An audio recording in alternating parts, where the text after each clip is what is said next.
Have you ever tried building an aircraft at home? Well, Marko Roolaid did in his own garage. The question is, will it fly or crash? You will find out at the end of this video. But first, let's tell you what he is actually going to build and why it is so hard. It is going to be an 8 times smaller RC version of a bush plane, Scrappy. The original Scrappy is a bush plane so powerful it can carry 2 e-bikes while flying, and it was built by the legendary Mike Petty. Can Marko pull off the same level of engineering, but 8 times smaller? Witness it yourself. This is the first step of the build. Marko uses a 3D printer at home to make the fuselage and other structural parts. But you don't need to buy a printer. You can get all the parts made by simply sending your files to an online 3D printing service. Marko uses Aviation filament. It's a strong and reliable material, ideal for this kind of project. Each part is printed with a 1.2 millimeter wall thickness, which gives it just the right balance of strength and lightness. With the printed parts ready, he begins assembling the fuselage. This stage is all about testing the structure and refining the design before moving on to stronger final materials. Once the shape looks solid, Marko adds fiberglass for reinforcement using a thicker 200 grams per square meter layer on the main body and a lighter 50 grams per square meter layer at the rear.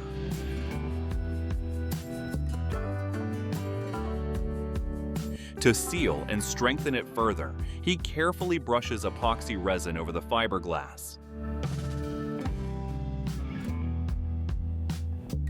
It locks everything in place and helps the frame handle stress during flight without adding unnecessary weight. Next, Marko fires up a laser cutter to carve a precise frame out of a carbon fiber board.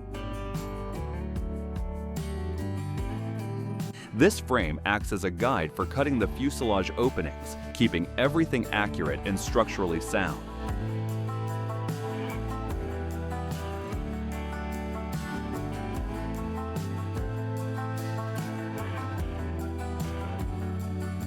Using the same method, Marko fabricates the internal frame components for the fuselage.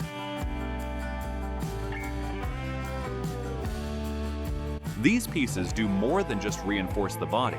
They also serve as mounting points for major parts like the landing gear and wing. Each piece is fitted with precision, ensuring the entire structure holds together tight and solid.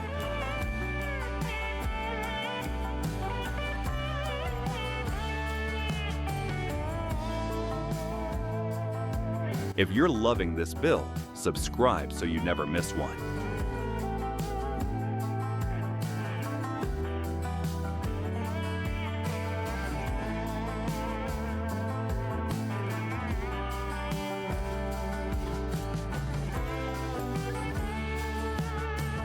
Next up is the landing gear, one of the most critical parts of any bush plane build.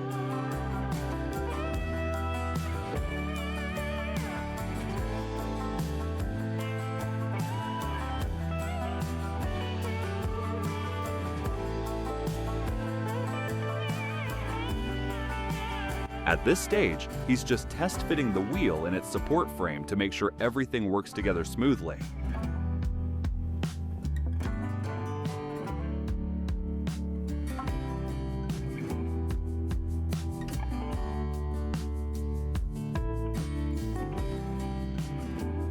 To lock everything in place, Marko sandwiches the aluminum frame between layers of lightweight wood.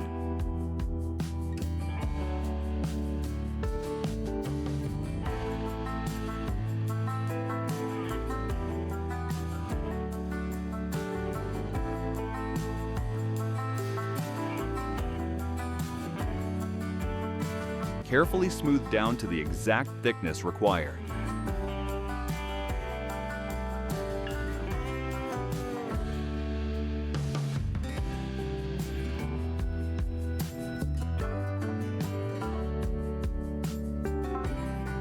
Once it's ready, he wraps it in a sleek black carbon fiber sheet. It offers not just a clean, professional look, but also strength.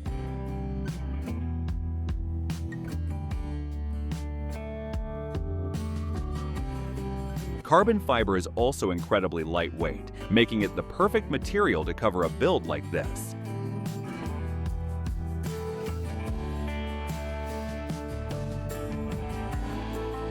With that, the landing gear is ready to be mounted to the rest of the structure.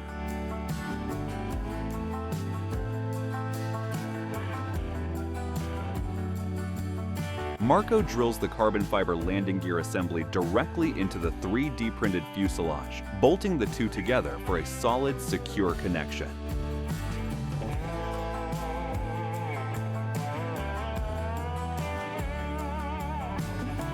He even fits the landing gear with working suspensions, not just for show, but to actually function the way the real Scrappy's landing gear does.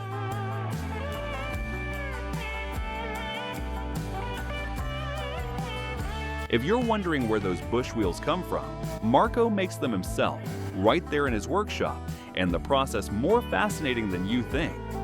This is EVA foam, a lightweight, flexible material that he fixes onto the wood table so the CNC machine can shape it precisely.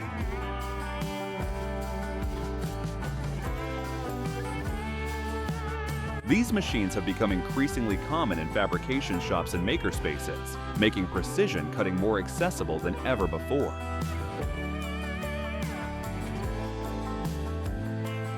Marko lifts the freshly cut piece off the table, but this is only one half of the wheel.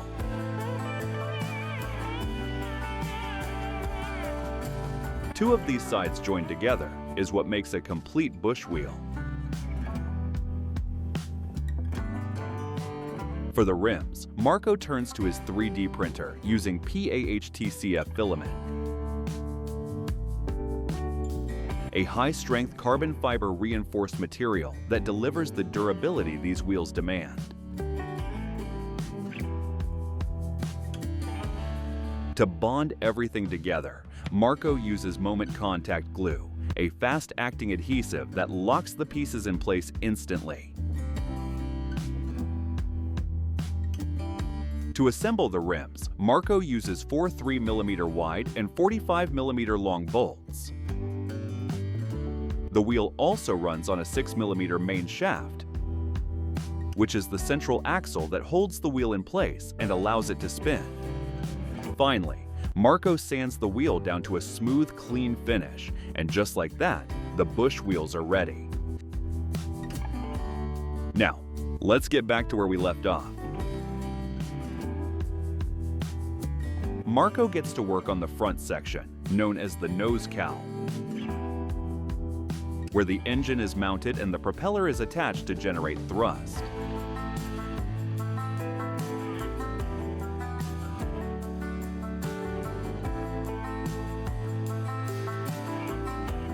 Marko attaches the propeller, the part responsible for pulling the aircraft forward and keeping it in the air. To power the propeller, Marko installs an NGHGT35, a 2-stroke 35 cubic centimeter gasoline engine. The reason is simple. 2-stroke engines produce a lot of power without adding much weight, and the 35 cubic centimeter displacement gives it enough force to spin a large propeller, exactly what a heavy build like this needs.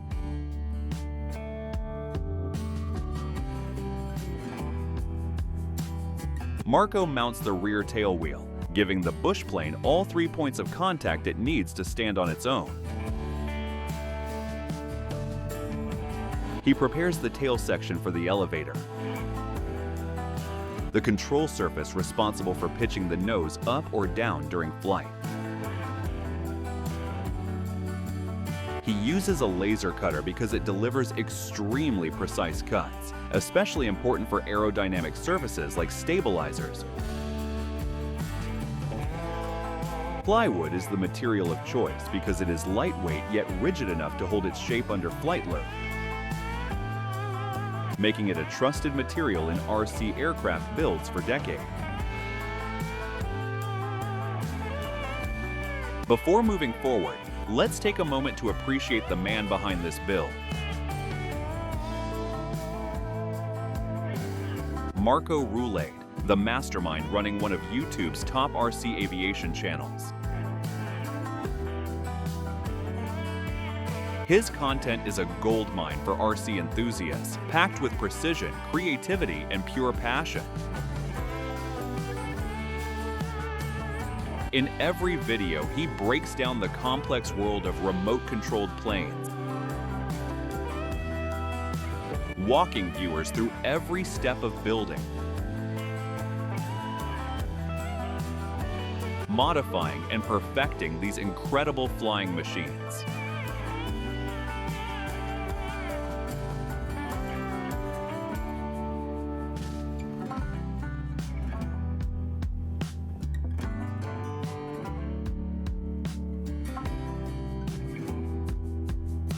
He first test fits the tail stabilizers and rudder in place, checking that everything sits perfectly before committing. To make each part functional, he splits them to create movable sections, just like a real aircraft. This step also requires installing actuators and metal shafts, the mechanical components that allow each part to move in response to remote command.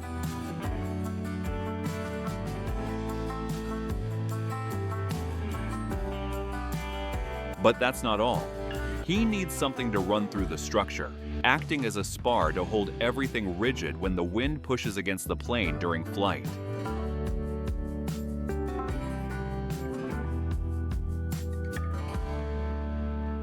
This is exactly what he is working toward, a red strap used as a mold, on which fiberglass is wrapped and soaked with epoxy to form a strong, lightweight spar that holds the tail structure together.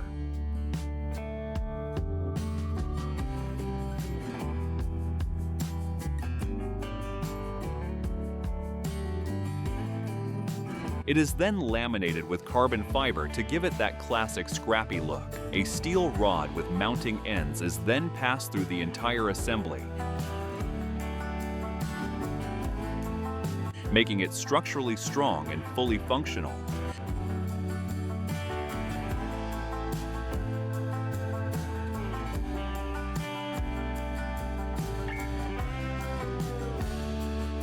The trailing edge of the horizontal stabilizer on the tail is called the elevator.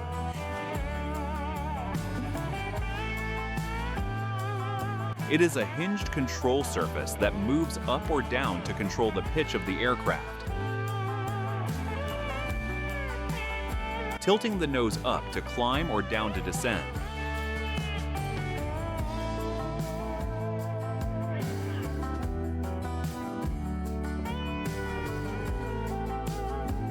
Marko makes sure every part is not only perfectly functional, but also true to the finest details of the original Scrappy Bush plane.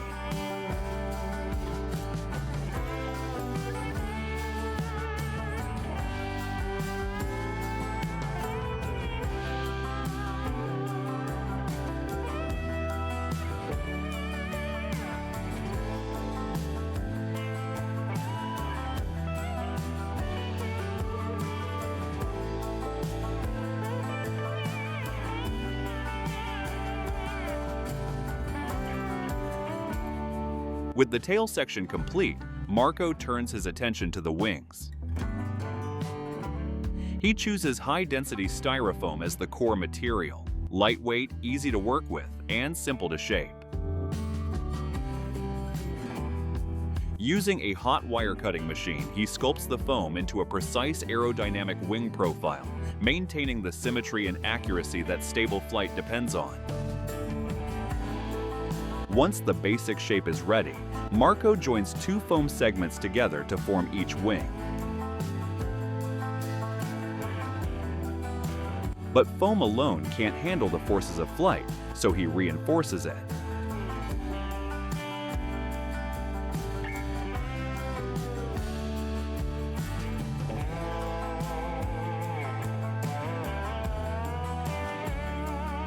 He starts by sandwiching the foam between thin, lightweight wood sheets to add rigidity.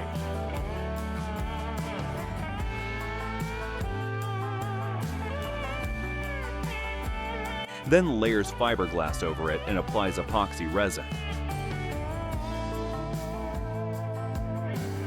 As the resin soaks into the fiberglass and cures, it forms a tough outer shell that's both strong and flexible. Exactly what RC Aviation demands.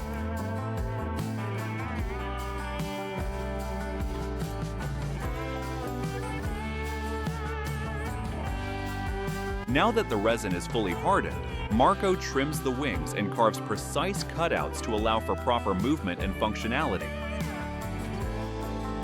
much like a real aircraft. He then sands the surface smooth, giving it a clean aerodynamic finish that cuts down drag during flight.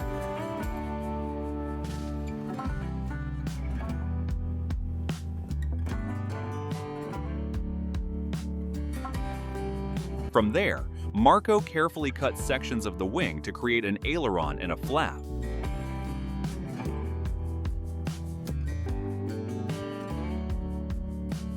These movable parts are essential. They allow the plane to roll and adjust its lift during takeoff, cruising, and landing.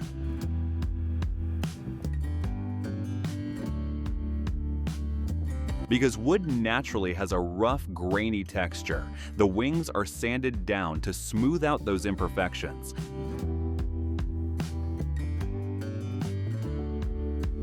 Leaving a clean, even surface that paint or finish can properly bond to.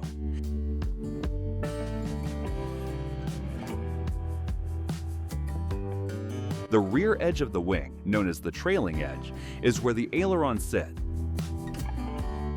It is cut out from that section and hinged in place, so it can pivot up on one side and down on the other. That movement is what controls the roll of the aircraft, tilting it left or right as it flies, essentially how the plane banks into a turn. Marko uses his 3D printer to craft a long, sturdy strip that acts as a mold for the wing's leading edge.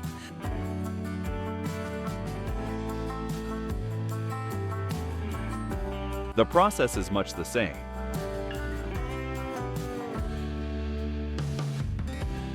He cuts a fiberglass cloth, soaks it in epoxy, and wraps it tightly around the mold.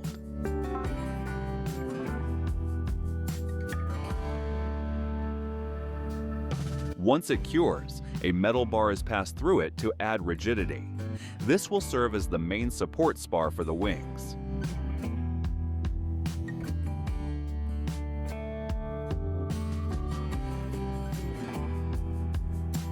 But first, he needs to get the wings installed.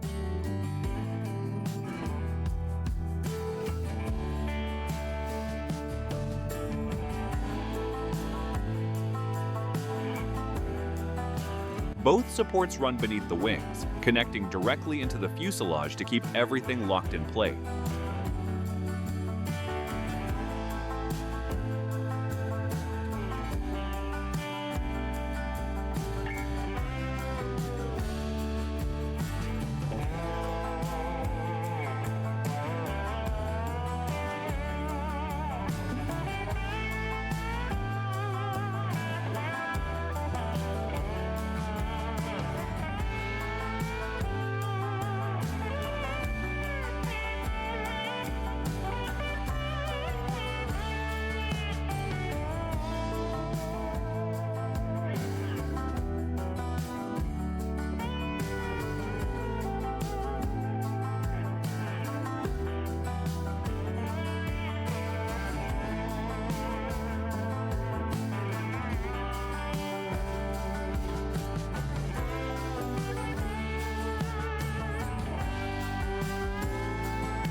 In the cutout sections of the wing, he installs the control components that activate the aileron,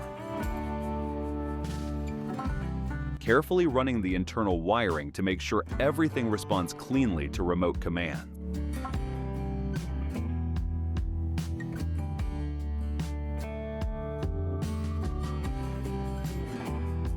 The original Scrappy has solar panels embedded in its wing, and Marko stays true to that detail.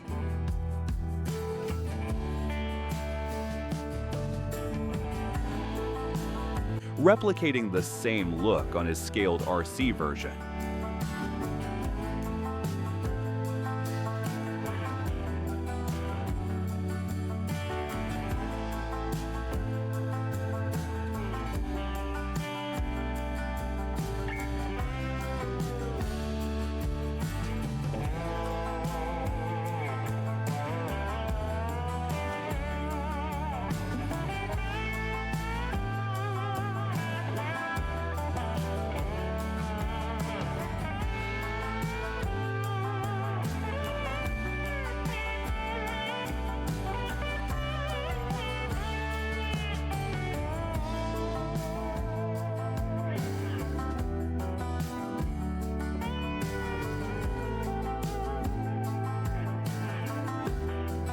To finish the main body, he wraps the fuselage in smooth gray vinyl, a thin, flexible material that protects the surface while giving it a clean, polished appearance.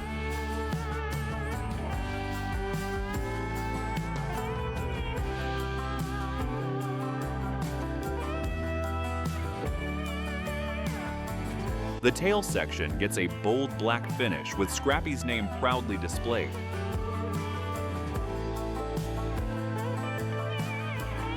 The vertical stabilizer is wrapped in orange vinyl.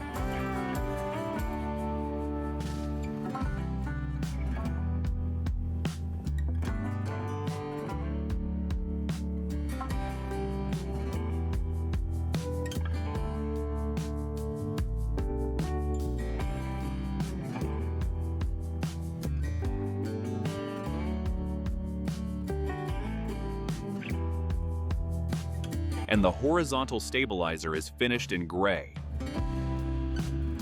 keeping the entire color scheme cohesive and faithful to the original Scrappy's iconic look.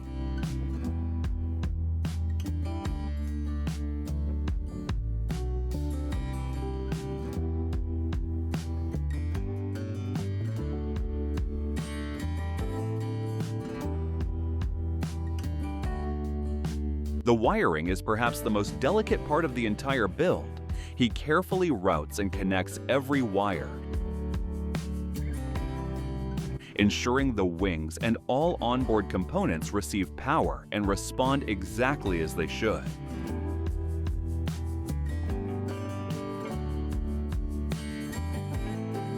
The engine also requires a fuel pipe running from the tank housed in the cockpit area.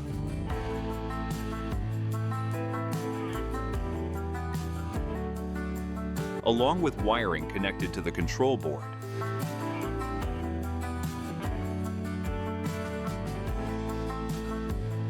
Linking the mechanical and electrical systems together.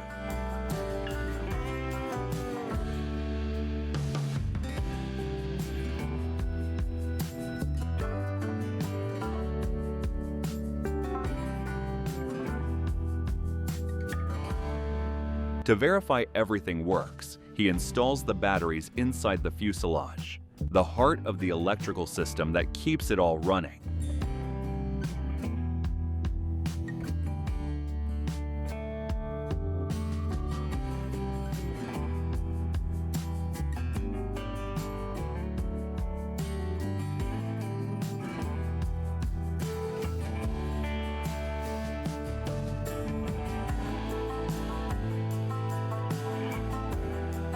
He also designs and prints a custom windshield frame on his 3D printer,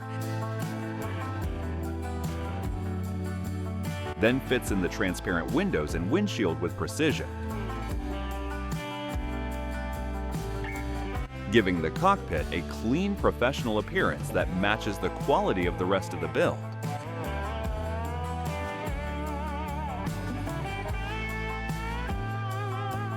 The wings fully assembled and every surface dialed in, Scrappy looks ready to fly.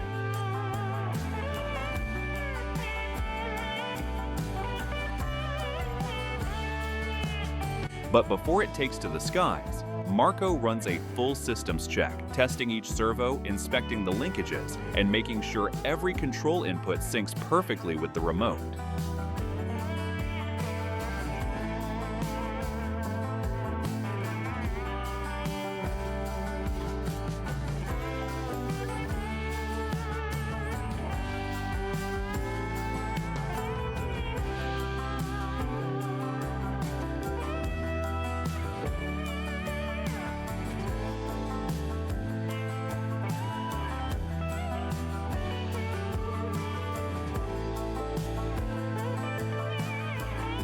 This is the moment of truth. Will it fly? Marko doesn't know yet, and that's exactly what makes building from scratch so thrilling. What do you think? Will Scrappy soar or stumble?